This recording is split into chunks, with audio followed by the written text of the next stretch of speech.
আগে এই বক ফুলের না ভেতরে একটা আঁশের মতন থাকে, এটাকে আমি ফেলে দিয়েছি।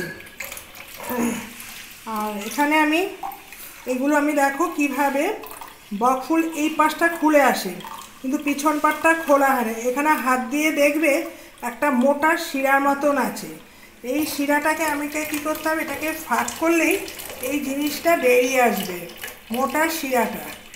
এটাকে এইভাবে টেনে দিলে এই দেখো এই অংশটা ফেলে দিতে হবে, এই যে। তাহলে জিনিসটা কি হবে, ভেতরে শিরাটা ফেলে দিয়ে বকফুল বেসন দিয়ে বড়া করলে মচমচা ডালের সাথে বেশ ভালো লাগে, বা এমনি কাঁচা লঙ্কা, কাঁচা পেঁয়াজ, কাঁচা তেল দিয়েও বড়া ভাজা দিয়ে ভাত খাওয়া যায়। সবার ঘরে তো সবসময় ডাল করা সম্ভব না, এই আঁশটাকে আমি ফেলে দিলাম। প্রত্যেকটা জিনিস এভাবে আমি খুলে 8 টাকা বকফুল 10 টাকা দিয়ে বিক্রি হচ্ছে। তা সেদিনকে দেখি প্ল্যাটফর্মে এগুলো বেশিরভাগই পাওয়া যায়। প্ল্যাটফর্মে যখন লেডিস কম্পার্টমেন্টার যেখানে আছে সেখানেও দেখি, এখন তো লেডিস কম্পার্টমেন্টারেও এখন সবজি বিক্রি হয়। এর সঙ্গে আমি আগে কি করেছি, বেসনটাকে আমি ভিজিয়ে একটু জল দিয়ে গুলে রেখেছি, যাতে কি হয় পোলাটা বেশ সুন্দর থাকে। একটু হলুদ দিয়ে দিচ্ছি, এর মধ্যে কোনো মশলা কিছুই দেবো না, একটু নুন আর একটু হলুদ। আর এর মধ্যে একটু দিচ্ছি গরম তেল। যে কোনো ভাজা পোড়া করতে গেলে যদি একটু গরম তেল দেওয়া যায় মচমচাটা আরও সুন্দর হয়। এই দেখো গরম তেলটা দিয়ে এইভাবে আমি ব্যাটারটাকে মিশিয়ে নিচ্ছি। তেলটা আমার গরম হয়ে গেছে,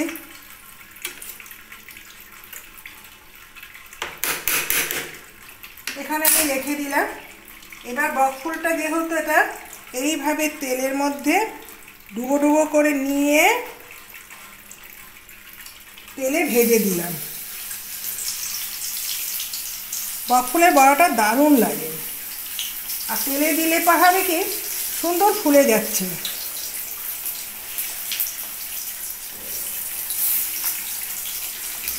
আগে 3টে করে ভেজে নিই।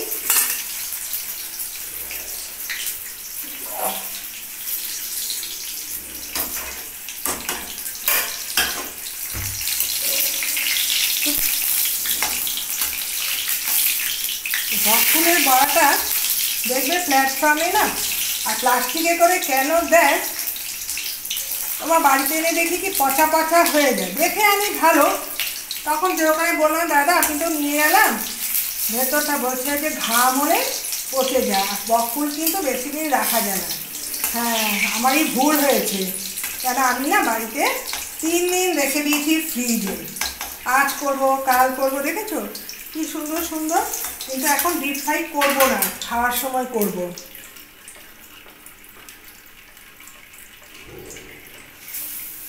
এগুলো একসাথে আমি ভেজে ফেলছি।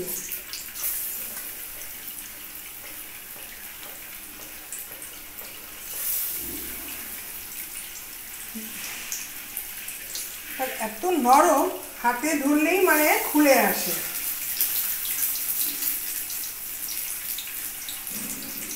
যেহেতু একটু চেপে চেপে দিলে, আবার তেলে দিলে কি হয় ভেতরে মশলাটাও ঢুকে গেল আর এটা চেপে আটকে গেল। ব্যাস, এর মধ্যে আমি মোচাটাকে সিদ্ধ করে আমি একটু কড়াইতে নেড়ে নিয়েছি। হ্যাঁ, এর মধ্যে দিয়েছি আলু সিদ্ধ আর একটু বাদাম।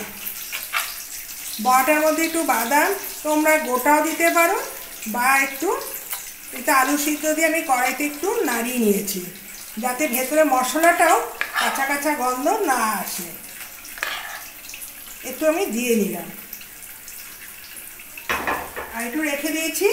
আর একটু বিকেলবেলা ইচ্ছা আছে চায়ের সাথে মোচার স্ন্যাক বানাবো, মোচার চপ।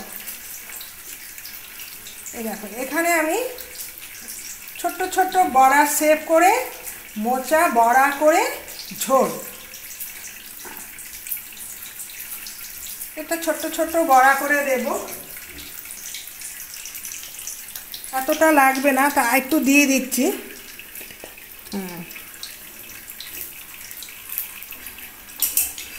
এটাও আমার এক পিঠ ভাজা হয়ে গেছে।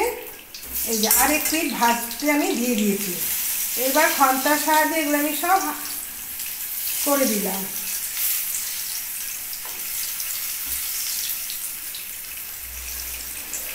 তাহলে আমার মোচা এটা হচ্ছে বকফুল। এই বকফুল দেখি অনেকে গ্রামের বাড়িতে খুব বকফুল গাছ লাগানো হয়। গ্রামের বাড়িতে তো আর মাছ মাংসটা বেশি খাওয়া হয় না। এরা যা পুকুরে চাষ করে ওরা বেশিরভাগের অংশ বিক্রি করে দেয়, কারণ ওদের জীবিকাটা তো এটাই। যেমন পুকুরে মাছ, বাড়িতে যে কোনো সবজি। গ্রামের বাড়িতে কিন্তু সবজির অভাব নেই, ওদের যতটা খাওয়ার দরকার কেন বেশিটাই তারা বিক্রি করে পয়সা আনতে যায় বাজারে। নিজেরা বাড়িতে চাষ করে আর একটু শহরে নিয়ে আসে, যদি দুটো অর্থ, কেন ওদের অর্থ তো কেউ ভগবান দেবে না, নিজের কর্ম করে নিজেকেই সঞ্চয় করতে হয়। এই ধরো আমরা মোচা আনি, কলা আনি, থোড় আনি, সবই তুমি যাবে গ্রামের বাড়িতে দেখবে সারি সারি কলা বাগান, সব কিছুই ওদের বাড়িতে পাওয়া যায়। তারপরে এই ভাজাগুলো আমার হয়ে গেছে, এগুলো আবার সব লাল লাল করে ভেজে নিয়েছি। মোচার ধোকা হয়, মোচার মুঠা হয়। আজকে ভেবেছি মোচাটাকে বড়া করে ঝোল করি। দেখবে অনেকেই না মোচা খাওয়া বা সবজি খাওয়া পছন্দ করে না, ওদেরকে যদি একটু টেস্টি করে যদি করা যায়, আবার মোচা যদি ছানা একটু পনির দেওয়া যায় আরও টেস্টি হয়। আর এখানে আমি সর্ষের তেলটা দিয়ে দিলাম। সর্ষের তেল দিয়ে রান্না হবে। প্রথমে আমি তেজপাতা আর জিরে ফোড়ন দিচ্ছি। আমি গরম মশলা কখনো ফোড়ন দিই না, যেহেতু রান্না শেষে না ওই গোটা দারচিনি এলাচগুলো তো ফেলেই দিতে হয়, মুখে কেউ পছন্দ করে না। আর ভাজা মশলা যখন করি তার মধ্যে থাকে, আর না হলে আমি গরম মশলা উপর দিয়ে ছড়িয়ে দিই। একটা দিলেই হলো। কেউ গরম মশলা নামানোর লাস্টে দিয়ে একটু গরম মশলা বা ঘি ছড়িয়ে দিল। আর মোচাতে কিন্তু ঘি আর গরম মশলা দুটোই ব্যবহার করতে হয়, তাহলে যেন মোচার যে স্বাদটা আরও বেড়ে যায়। তা আলুটা আমি আগে সিদ্ধ করে নিয়েছি, এবার তেলে ভেজে নিয়েছি। এবার আমি একটা একটা করে মশলা দিয়ে দিচ্ছি। প্রথমে তো গ্রেভি তৈরি করার জন্য একটু জিরে গুঁড়ো, জিরে আর ধনে যেহেতু মিক্সড করা, সামান্য একটু নুন, কারণ আমার মেয়ের জিভে একটু ভিটামিনের অভাবে জিভে একটু ঘা দেখা দিয়েছে। তা ডাক্তার দেখিয়েছি, ডাক্তার বললো 3-4 দিন ওকে নুন ছাড়া খাওয়াতে হবে, কিন্তু সেটা তো আর মন মানে না, একদম নুন অল্প করেই দিয়েছি। ও যদি ঝাল লাগে তাহলে ও দিয়ে, একটু ঝাল লাগবে, আর লঙ্কার গুঁড়ো দেবো না, একটু কাঁচা লঙ্কা দিয়ে আমি করব। একটু মিষ্টিটা বেশি দিলে কি হবে, ঝালটা কম লাগবে। আর দুটো কাঁচা লঙ্কা দিয়ে দেবো। আর এখন কিছু দেবো না, দেখো আর কিন্তু রান্নাটা একটু হবে সাদা সাদা, যেহেতু লঙ্কার গুঁড়ো দেওয়া হচ্ছে। কাশ্মীরি লঙ্কা গুঁড়ো দিলে লালচে লালচে কালার হয়। আর দেখো বকফুলের কালারটা কি সুন্দর এসেছে, মনে হয় দোকানের চপের মতো। এইবার আমি আরেকটু টমেটো আছে, একটু টমেটোটাও কেটে দিয়ে দিই, কেননা জিনিসটা কী হবে একটু টক টক করে বেশি ভালো লাগবে। ওই যে ফ্রিজের মধ্যে সব প্যাকেট করে করে রাখি, তারপর দেখি বাবা এই রান্নাটা যেন টমেটো দিয়ে বেশ ভালোই লাগে। হ্যাঁ, কিন্তু টমেটোটা একটু ভাপে ঢেকে দিতে হবে। আর বেশ গোটা গোটা টমেটো থাকলে টমেটোটাও সিদ্ধ হয়ে গেল, আর টক টক ঝাল ঝালটা বেশি ভালো লাগে। যেহেতু আমি ঝাল দেবো না, তা কাঁচা লঙ্কা চিড়ে দেবো। দেখো মশলাটা বেশ সুন্দর লালচে কালার। চিনির ফোড়নটা দিলে এখন ভালো, জিরে যা দাম পড়েছে অনেকেই দেখছি চিনি ফোড়ন দিচ্ছে, চিনি, শুকনো লঙ্কা বা কাঁচা লঙ্কা বা তেজপাতা।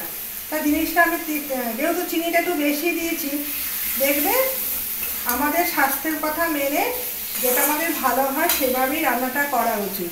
আমার টমেটোটাও দেখলাম বেশ নরম হয়ে গেছে, আর একটু নরম হওয়ার জন্য আমি একটু জলটাও দিয়ে দিলাম। বেশি জল অ্যাড করা যাবে না, কারণ এটা গ্রেভি টাইপের হবে, এটা শুকিয়ে গেলে বেশ মাখো মাখো হয়ে যাবে। তোমরা সঙ্গে থেকো। এর মধ্যে আমি একটু গরম মশলা দিয়ে দিচ্ছি, আর আরেকটু ঘি দিয়ে দিচ্ছি।